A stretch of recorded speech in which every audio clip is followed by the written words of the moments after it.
huwa mnauliza, are these radiologic machines safe or not? You're not advised to do frequent x-rays. The question we should be asking ourselves is x-ray bad or good? We should be asking ourselves, is x-ray medically good or bad? You can do as many ultrasound as you want, even daily. There is a mode yenyewe mnaambia daktari, hebu nisikie heartbeat kifanya yeah.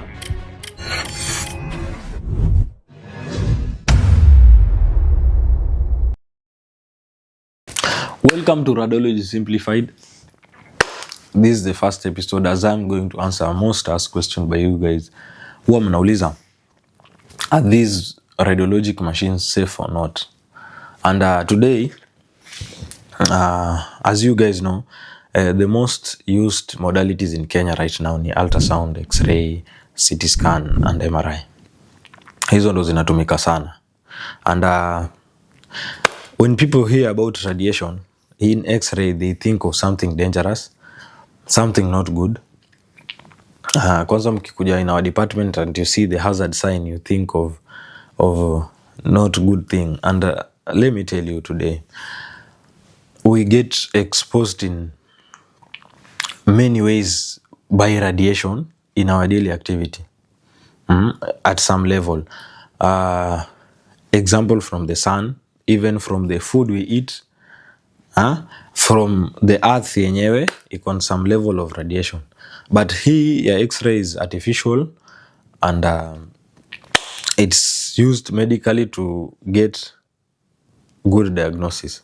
And this is what happens. There's a characteristic of x-rays that people say it's good, it's bad, and I'll explain it. X-rays are able to ionize a tissue after they have passed through. What is ionization? Ionization is the ability of an X-ray photon to eject an electron out of an atom. Anything ambayo inaitwa matter. Matter is anything around you, anything.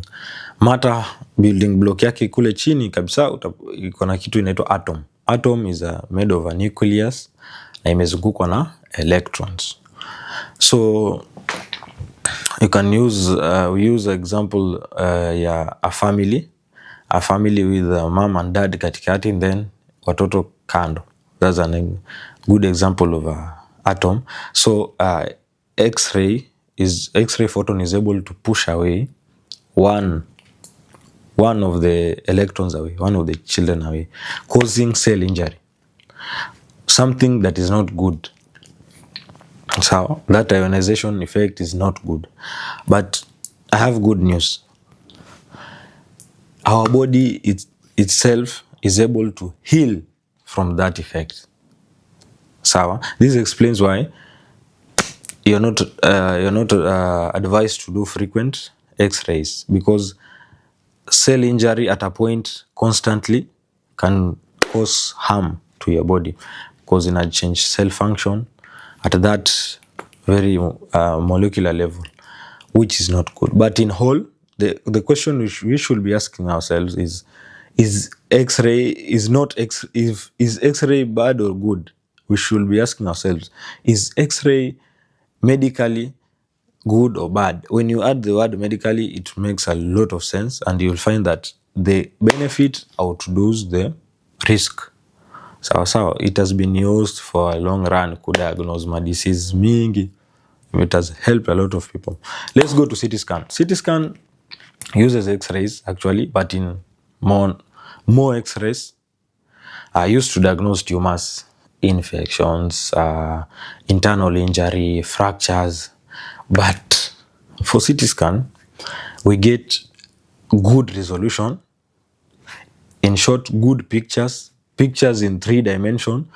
If it's a tumor, you can see it in 3 dimensions, which helps for better diagnosis. And let me tell you about CT scan.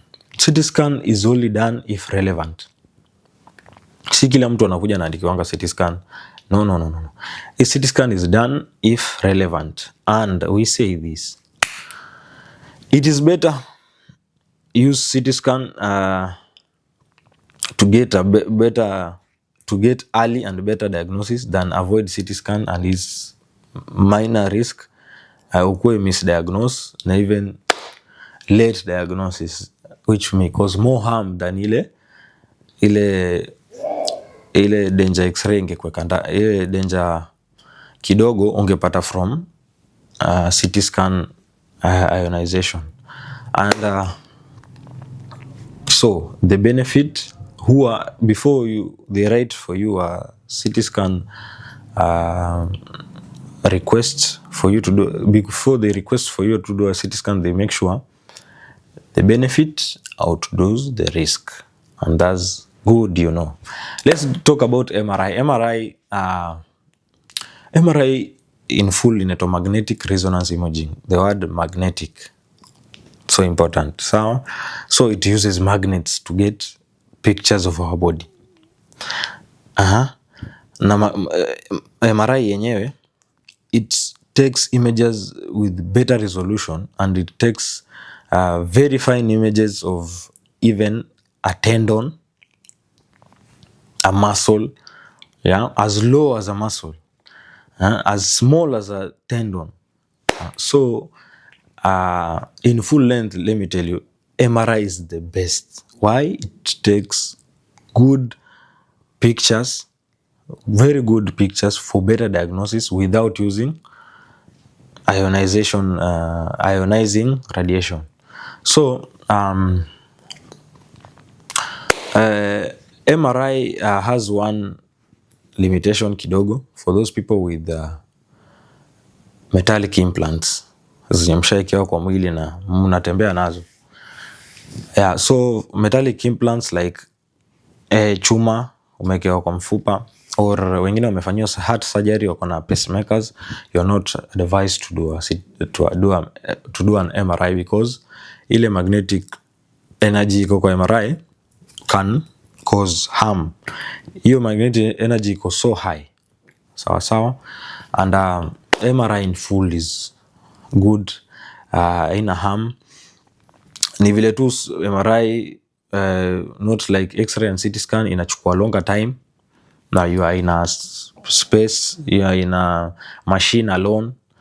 Some exams take up to 45 minutes, so kama unaogopa kukaa peke yako for a longer time, it may be a problem, but you will adapt na vitu want to. And in full length, MRI has no effect or bad thing to our body. Let's finish with ultrasound. I do a lot of ultrasound right now where I'm stationed, and I'll answer this. You can do as many ultrasound as you want, even daily. Wamama wa mimba wananiuliza sana hii swali. Mimi nimetumwa scan sahi mara mingi. Nimefanyia mtoto wangu kama scan 5-4. I'll answer you. You can do many ultrasound scan as you want. And that's good news for mama wa mimba. But there is something in early pregnancy we take note of. There is a mode yenye mnapenda sana, mnaambia daktari hebu nisikie heartbeat ikifanya that mode we don't use it in early pregnancy. Why? Inaitwa power Doppler. The power Doppler uses more energy. Hiyo power Doppler actually imeundiwa to detect blood flow as low as a capillary. So inaweza detect blood flow at as small as a capillary, and we say it at that place penye inafanya effect, it sends there more energy. Sawa, na penye kuna more energy inaweza cause tissue heating. Because energy, as you know guys, energy huwa na dissipate heat when there's change of direction. Na hizi ultrasound ni iko na sound waves. Ultrasound uses sound waves from ile probe inafika kwa tissue, then the sound waves are sent back to the machine na ambayo ina display image iliona. So at any time energy yoyote ambayo huwa ikichangewa direction, si imeenda imefika kwa tissue and it's coming back, at that point of changing the direction, the energy has a tendency of dissipating heat when there's change of direction, and high energy at a point, high ultrasound waves can cause tissue heating, and that's why tuweki kwa hati ya mtoto kwa early pregnancy. So usiende siku moja kufanyia ultrasound ya mtoto mchanga below 3 months na uambie daktari nataka nisikie ile kelele. But another good news is there's no research ambayo imekuja imesema kwamba watoto fulani waliekewa heartbeat at early ikawaletea shida fulani au wakafanyika hivi. No, ni vile tu we try at our best to stay as low as reasonable as possible. Sawa.